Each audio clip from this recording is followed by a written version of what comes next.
दिल्ली की राजनीति का बहुत ही खास चेहरा, जो युवा भी है और अनुभवी भी, जो अपने बात करने के तरीकों और तर्कों से विरोधी पक्ष के नेताओं को भी अपनी बात पर सहमत करा लेने का हुनर जानता है, जो पिछले दिनों कोरोना संक्रमित हुआ और एक वक्त हालत ये हुई कि आईसीयू में भर्ती होना पड़ा, लेकिन अब कोरोना से एक मुश्किल लड़ाई जीतकर हमारे बीच आ चुके हैं। मैं स्वागत करता हूं आम आदमी पार्टी दिल्ली के ग्रेटर कैलाश के 3 बार के विधायक सौरभ भारद्वाज का। सौरभ जी, बहुत बहुत स्वागत है आपका। आप कोरोना नेगेटिव तो हो गए हैं, तभी हम ये इंटरव्यू कर रहे हैं जी। लेकिन आपकी तबीयत कैसी है अभी, ये बताइए पहले। देखिए, मैं नेगेटिव तो हो गया हूँ, बट अभी मुझे वीकनेस काफ़ी है। सांस जो है, मेरे जो फेफड़ों की जो पूरी क्षमता है वो उस पर काम नहीं कर रहे हैं। तो मुझे लगता है डॉक्टर्स कह रहे हैं धीरे धीरे जो है वो क्षमता बढ़ेगी। तो अभी अगर मैं स्टेयर्स उतरता हूँ या स्टेयर्स चढ़ता हूँ तो मेरा सांस फूल जाता है और ऑक्सीजन ऐसा लगता है कि कम हुई बॉडी में। तो बट आई थिंक धीरे धीरे डॉक्टर्स कह रहे हैं रिकवरी में थोड़ा समय लगेगा, बट मेडिकली अब मैं इन्फेक्शन से फ्री हो गया हूँ। आपसे बात करने के दौरान भी पता चल रहा है कि थोड़ी सांस की भी दिक्कत है, नॉर्मल वैसे नहीं है जो पहले वाले सौरभ भारद्वाज हमसे बात किया करते थे जी। घर में केवल आप संक्रमित हुए थे या परिवार में और भी कोई होता, किस तरह से सब हुआ ये? एक्चुअली हमारे एक रिलेटिव हैं, उनको पता नहीं था कि उनको कोरोना है और वो आके हमसे मेरी बेटी से उनका इंटरेक्शन हुआ। फिर उनको पता चला कि उनको कोरोना हो गया है और मेरी बेटी को फिर सिम्टम आ गए, बुखार आ गया, थोड़ा सा जुकाम सा हो गया। तो हमें समझ में आ गया था कि इसको कोरोना है। बट आप अपने बच्चे को आइसोलेट करना बड़ा मुश्किल होता है, क्योंकि आप उसके साथ ही रह रहे हो, आप ही उसको हॉस्पिटल ले जाके टेस्ट कराओगे उसका। तो हमें लगा कि अब बेटी को हुआ है तो ऑब्वियसली हमें भी होगा। हाँ। और उस वक्त तक कोरोना के लेके ना हमें ऐसा लगता था कि जैसे मैं हूँ, मैं फिट हूँ, मैं रोज़ जिम में 5-7 किलोमीटर दौड़ता था, कोई हाइपरटेंशन, बीपी, शुगर नहीं है। तो ऐसा लगता था कि कोरोना होगा, 2-3 दिन बुखार चलेगा थोड़ा बहुत और ठीक हो जाएंगे।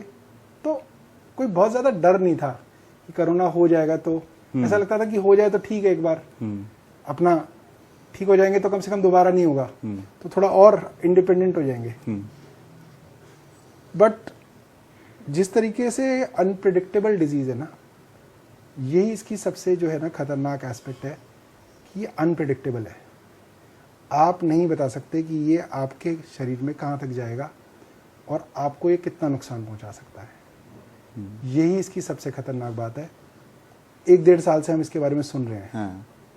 और जब ये शुरू में आया था ना, तो मैंने इसके बारे में बहुत पैनिक फैलाया था अपने दोस्तों में, क्योंकि मेरे बहुत सारे दोस्त अमेरिका में हैं, यूके में हैं, मैं यूएस में काम कर चुका हूँ।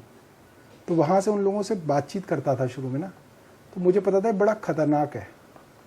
बट फर्स्ट वेव जब इंडिया में आई और जिस तरीके से हमारे यहाँ माहौल बनाया गया, तो ऐसा लगने लगा कि यार कोरोना शायद विदेशी ही शायद कमज़ोर हैं। और हम लोग बड़े मजबूत हैं कि हमने काढ़े पी रखे हैं, हम लौंग खाते हैं, हम इलायची खाते हैं, हम अदरक खाते हैं, हम लहसुन खाते हैं, तो हम बहुत स्ट्रांग हैं, हमें नहीं होगा। तो ये जो मिसकंसेप्शन था ना हमारा, उसकी वजह से ऐसा लगता था कि हो जाएगा तो ठीक हो जाएंगे वाला। बट अब ऐसा लगता है कि आपको कोरोना से इतना तो डरना चाहिए कि ये किसी को भी कितना भी बड़ा नुकसान पहुंचा सकता है।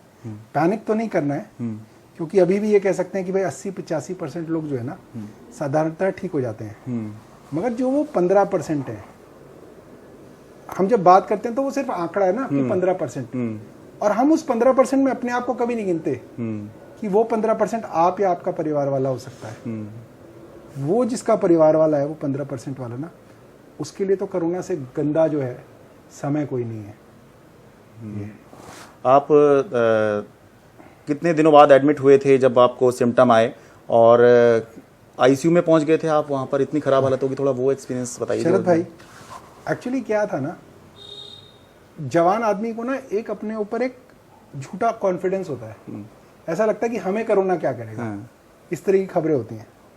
तो क्या हुआ कि मेरे को 5-6 दिन तक जब कोरोना चला तो मुझे 103, 104 ऐसे करके बुखार, हाई फीवर होता था। हाँ।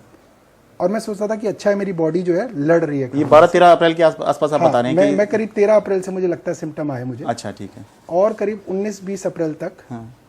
मैं खुद ही जो है अपने एक डॉक्टर साहब से दवाई फ़ोन पे लेके खाता रहा। जब बुखार 103 हो जाता था तो मैं कोई डोलो करके एक मेडिसिन है वो खा लेता था। बिल्कुल बॉडी पसीना पसीना हो जाती थी, बुखार उतर जाता था। हाँ। 1-2 घंटे बाद दोबारा चढ़ जाता था। अच्छा, मैं ये बात नहीं समझ पा रहा था कि बुखार जो बार बार चढ़ रहा है इसका मतलब कोरोना जो है अंदर फैल रहा है।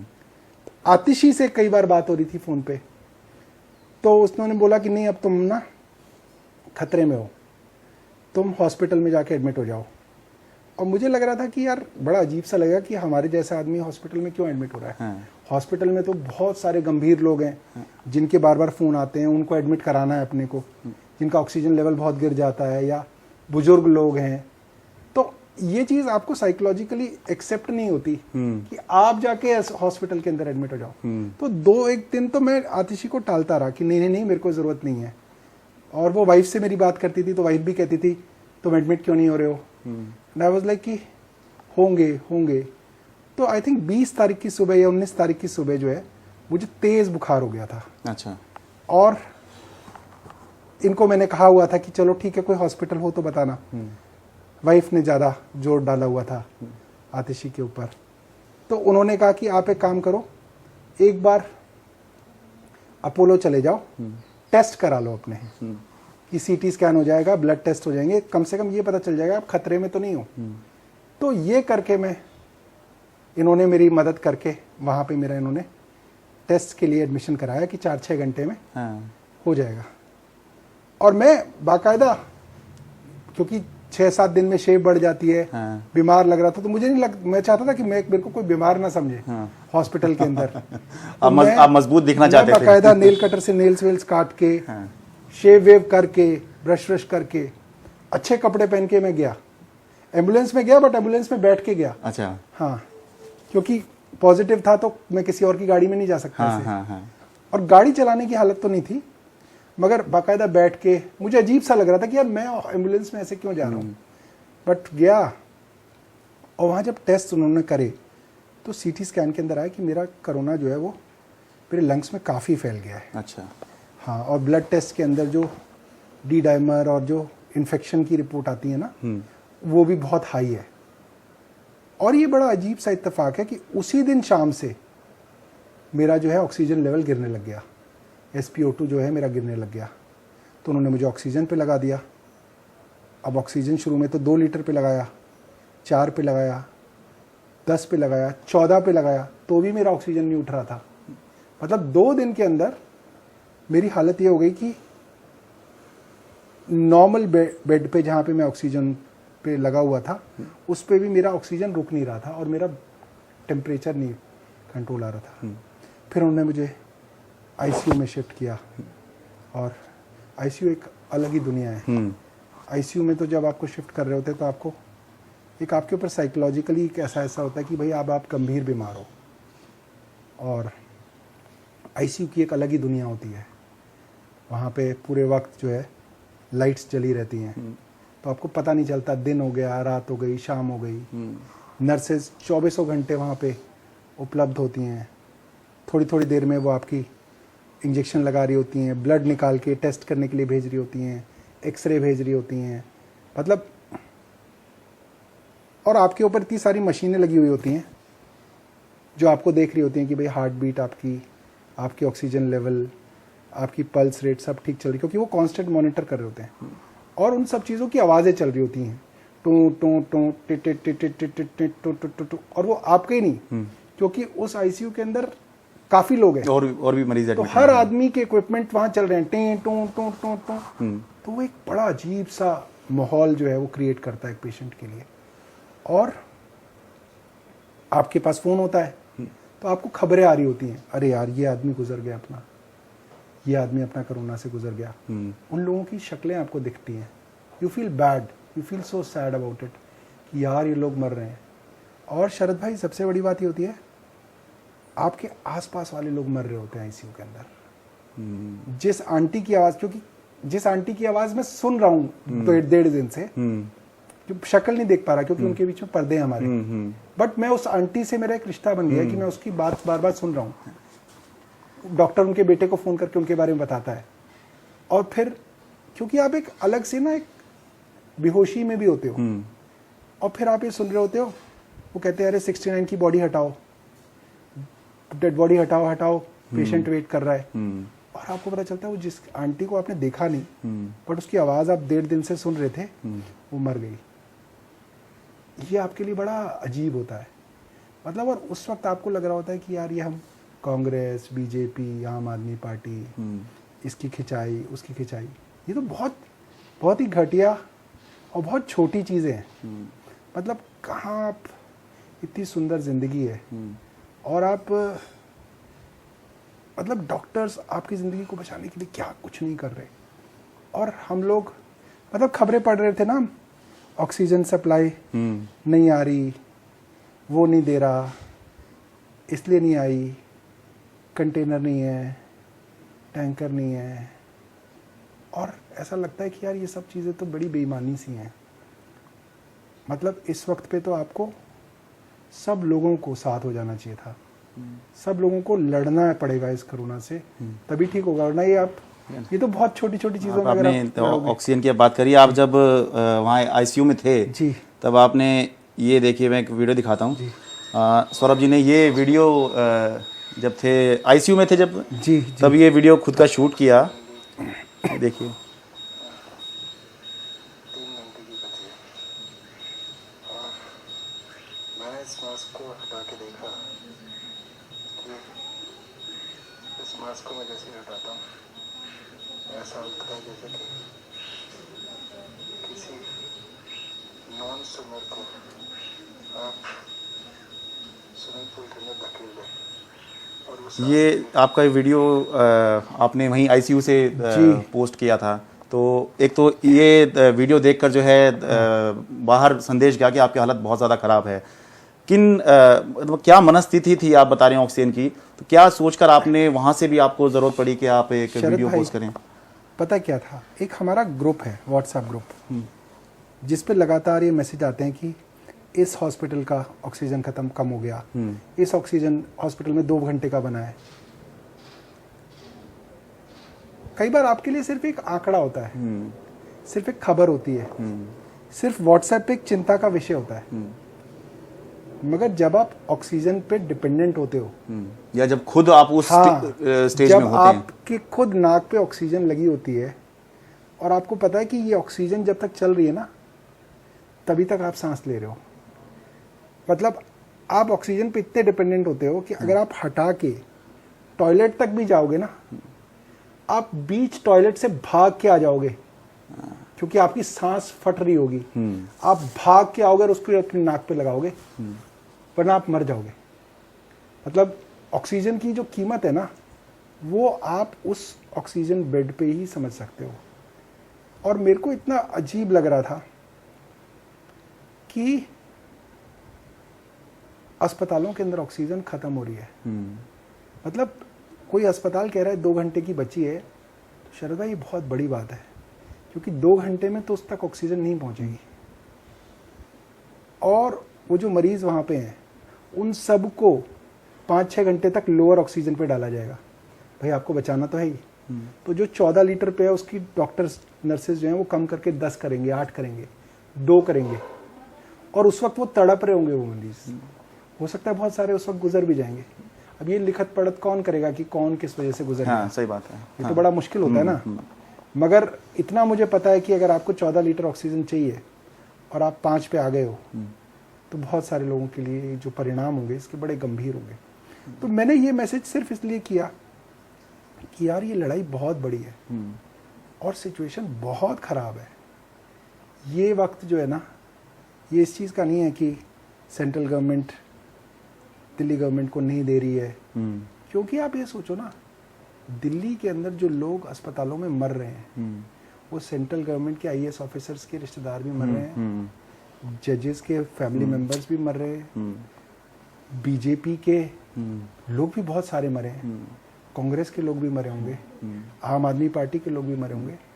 तो मौत तो कहीं पे आपको डिस्क्रिमिनेशन कर ही नहीं रही। हाँ, सही बात है। वो तो जज से लेकर बड़े बड़े नेताओं तक को खा गई, ले गई।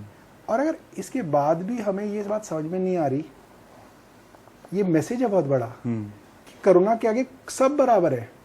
और अगर तब भी अगर हम बराबर मिलके नहीं लड़ रहे उससे, तो हम सबसे बड़े मूर्ख हैं। बहुत मतलब ये वक्त कम से कम जो कोरोना का वक्त है, इसमें तो सबको एक मिलके ही काम करना पड़ेगा। और अगर एक होके काम करेंगे ना, तो लड़ पाएंगे। लोग सहायता करना चाहते हैं, पैसा देना चाहते हैं, सेवा करना चाहते हैं, कोई कमी नहीं है, मगर मिल के करना पड़ेगा। जब आप एडमिट थे वहाँ पर, उस दौरान जैसे आप बता रहे हैं कि आपके पास खबरें भी लगातार पहुँच रही थी, तो क्या आपके मन में ये बात आई कि मुझे इलाज मिल जा रहा है, अच्छा इलाज मिल जा रहा है, या मुझे ऑक्सीजन भी मिल जा रही है? बाहर बहुत से लोग हैं जो इलाज के लिए, बेड्स के लिए दर दर भटक रहे हैं, ऑक्सीजन नहीं मिल पा रही उनको। बिल्कुल। ये बात मन में आ रही थी कि हम कितने खुशकिस्मत हैं, या उनको नहीं मिल पा रहा? उस वक्त अस्पताल पे तो थी, क्योंकि अस्पताल से पहले भी जैसे ना करीब 1-1.5-2 हफ्ते वो समय था जब बहुत बुरी हालत चल रही थी, और लगातार फोन आते थे कि इसका बेड करा दो, उसका बेड करा दो। किसी को एलएनजेपी भेजा, हुआ लेट हो गया, आईसीयू चाहिए था, आईसीयू नहीं मिला, किसी को मिल गया। बड़ी अजीब स्थिति थी। मतलब ऐसा लगता है कि जैसे बड़ा रैंडम है, किसी की किस्मत हुई तो बेचारे का हो गया, नहीं हो पाई तो इत्तेफाक है। अब क्या करोगे आप? डॉक्टर कह रहा है जी मेरे पास इतने आईसीयू हैं, इतने पेशेंट लेटे हुए हैं, किसको हटा दूं और आपके पेशेंट को लगा दूं? भाई सिर्फ विधायक के कहने से आप ये कोई ना कि किसी को आप जिंदा आदमी को हटा के किसी को लगा दो। विधायक है तो खैर किसी सरकार के कहने पे भी मुश्किल नहीं कर सकते हैं। मोरोवर ये बात तो लगी कि भगवान का बहुत बड़ा आशीर्वाद है, और बड़ी बात है कि मेरे को बेड मिल गया, मैं उपलब्ध था, बेड मेरे लिए ऑक्सीजन उपलब्ध था। वरना कितने सारे लोग हैं, मेरे पास खुद व्हाट्सएप पे इतने सारे लोगों के मैसेजेस आए हुए हैं, मेरा बेड करा दो, मेरा बेड करा दो। अब हम क्या करते हैं, जब बेड की आती है तो हमारे जो जानकार अस्पताल हैं आसपास के, PSRI हो गया, बत्रा हो गया, मैक्स हो गया, इन सबको मैं इनके MSs को व्हाट्सएप करता हूँ कि भाई कुछ हो तो बताओ। वो कहते हैं सर ट्राई कर रहे हैं। फिर दोबारा पेशेंट का फोन आता है कि जी SpO2 और गिर गया, फिर दोबारा करते हैं। तो टोटली लक डिपेंडेंट हो गया है कि हो गया अगर उधर बेड तो वहां मिल गया, और नहीं हुआ तो बेचारे घर पे ही ऑक्सीजन लगा के किसी तरह से कर रहे हैं। कुछ लोग बच रहे हैं, नहीं बच रहे हैं। स्थिति तो खराब है। और सुनते हैं कि दिल्ली में तो फिर भी चलिए कोई गिनती है, ऐसे दूर दराज के राज्य हैं, गांव हैं, वहां तो उनको पता ही नहीं चल रहा कि वो कोरोना। कहते रात को सो रहे हैं लोग, सुबह उठ ही नहीं रहे, कह रहे खांसी जुकाम था। बहुत बुरी स्थिति है। और आप किसी और बीमारी से अगर आदमी को खोते हैं ना, तो एक आपको ढांढस रहती है कि बीमार थे, ये थे, वो थे। कोरोना की मौत को आप एक्सेप्ट नहीं कर पाते, क्योंकि आपके 1 साल का जो आपका पूरा का पूरा प्रोपेगेंडा रहा ना, उसमें ऐसा रहा कोरोना से कोई नहीं मरेगा। कोरोना तो हम जीत चुके हैं। और इतने फटाक से कोरोना आपका आदमी लेके जाता है, आपको एहसास भी नहीं होता। मतलब पलक झपकते आपके ऑक्सीजन गिरता चला जाता है, आप इंतजार करते रहते हैं, आप कोशिश करते रह जाते हैं, और आदमी हाथ से निकल जाता है। चलिए, अभी तक आपके स्वास्थ्य पे ही था मैं, लेकिन आपके जो भले ही आप कह लीजिए कि इस समय आपको लगा कि ये अलग अलग पार्टियां क्या हैं, ये तो बहुत सब छोटी चीज़ है, लेकिन जो विरोधी होंगे वो इस बात पर भी सवाल ज़रूर उठाएंगे कि आपको एक बड़े प्राइवेट हॉस्पिटल में इलाज मिल गया जी। तो इसको किस तरह से आप जवाब देंगे इसका? देखिए, मैं तो यही कहूँगा कि जिस तरह से ना मेरा बुखार चल रहा था, कुछ मेरे जो करीबी लोग थे वो 1 दिन से 1.5 दिन से कोशिश में लगे हुए थे। To be fair, Atishi, Jasmine, ये 2 दिन से 1.5 दिन से लगे हुए थे कि हम आपके लिए कहीं ना कहीं जो है, क्योंकि मेरी वाइफ, मैं थोड़ा ये था कि मुझे अभी हॉस्पिटल की जरूरत नहीं, मैं तो ठीक हूँ। मेरी वाइफ इनके कांटेक्ट में थी, और ये लोग थे कि नहीं, कहीं ना कहीं हम तो इन्होंने 1-1.5 दिन लिया और आई थिंक इन लोगों का प्रभाव था कि इन्होंने मेरे लिए कि ये इंतज़ाम कराया कि भाई इसके टेस्ट कर दो आप, हाँ। सीटी स्कैन और ये ब्लड टेस्ट वगैरह 4-6 घंटे के अंदर। और फिर मेरी तबीयत वहाँ गिर गई इतनी कि इन लोगों के प्रभाव से या बोले आशीर्वाद है भगवान का इससे कि मेरे को वहाँ पे जो है सही समय पे ऑक्सीजन मिल गई। मगर बहुत अनफॉर्चुनेट है शरद भाई ये कि हमारे यहाँ बहुत सारे लोग देश में ऐसे हैं जिनको ये नहीं मिल पाया और उनकी कोई गलती नहीं है इसके अंदर, उनके कोई गलती नहीं है, ना उनके परिवार की कोई गलती है, सिर्फ एक बुरा समय है इतना कि वो इलाज के अभाव में इस देश में जो है अलग अलग कोनों में जो है वो मर गए, अस्पताल ही नहीं पहुंच पाए। मुझे कोई बता रहा था कि एक ऑटो वाला एक बीमार आदमी को कहीं का बता रहा था, कहाँ का किस एरिया का था, 5 अस्पतालों तक घुमा लेके उसको नहीं मिला और वो उसके ऑटो में ही मर गया वो आदमी। और उस ऑटो वाले ने फिर उसका संस्कार किया। तो ऐसी ये खबरें हम कहाँ सोच सकते थे कि अपने देश में इन खबरों को सुनेंगे। और खबर सुनना तो चलिए ठीक लगता है एक बार को, पर जिसके साथ होता है ना, छोटे छोटे बच्चे, माँ बाप गुजर गए, माँ गुजर गई, बाप गुजर गया, तो बहुत अजीब है। चलिए बस चलते चलते आखिरी में कुछ संदेश देना चाहेंगे कि आप लड़के आए हैं, खुद कोरोना वॉरियर शब्द हम भूल गए लेकिन आप कोरोना वॉरियर ही हैं कि कोरोना को मात दे के आए हैं, कुछ कहना चाहेंगे जिससे कि लोग आपसे कुछ प्रेरणा ले सकें? देखिए लोगों के तो ना अलग अलग एक्सपीरियंसेस होते हैं, बट मेरा मन नर्सेज, डॉक्टर्स, वार्ड बॉयज़, इनके लिए बहुत श्रद्धा से भर गया मेरे हॉस्पिटल के आने के बाद। मुझे ऐसा लगता है ये लोग ना बहुत बड़ा काम कर रहे हैं। आप सोचिए मेरे को जो डॉक्टर देखने आते थे पीपी किट पहन के, मैं उनकी शक्ल नहीं देख पाता था, बट उनकी बॉडी से, उनकी आवाज़ से मुझे अंदाज़ा होता था कि वो डॉक्टर चटर्जी शायद 65 साल के होंगे, या डॉक्टर कमाल थे वो भी करीब 55 के होंगे। तो आप सोचिए वो जब आईसीयू में पेशेंट को देखने आते हैं, पेशेंट कोई मास्क नहीं लगा रहा होता, कोई खांस रहा है, कोई थूक रहा है, कोई हाँफ रहा है, और सब आईसीयू के अंदर हैवी इन्फेक्शन से ग्रसित हैं। तो आप सोचिए उस आईसीयू के अंदर कितना वायरल लोड होगा, और इतने वायरल लोड के अंदर वो डॉक्टर जो खुद 65 साल का है, वो दिन में 2 बार 3 बार आता है, पेशेंट को छू के उससे पूछ रहा है, उसको दवा दे रहा है, लिख रहा है। मतलब आप सोचिए कि कितना बड़ा साहस है। नर्सेज जो हैं उन हाफते, थूकते, बिलखते पेशेंट्स को हाथ में बच्चों की तरह जो है ना वो उनको इलाज कर रही हैं, उनको ये दे रही हैं, वो दे रही हैं। क्योंकि आप कितना ही अपने आप को ढको, देखो आंखें तो उनकी एक्सपोज्ड है ना, और सांस तो वो ले ही रही है ना उसी हवा के अंदर।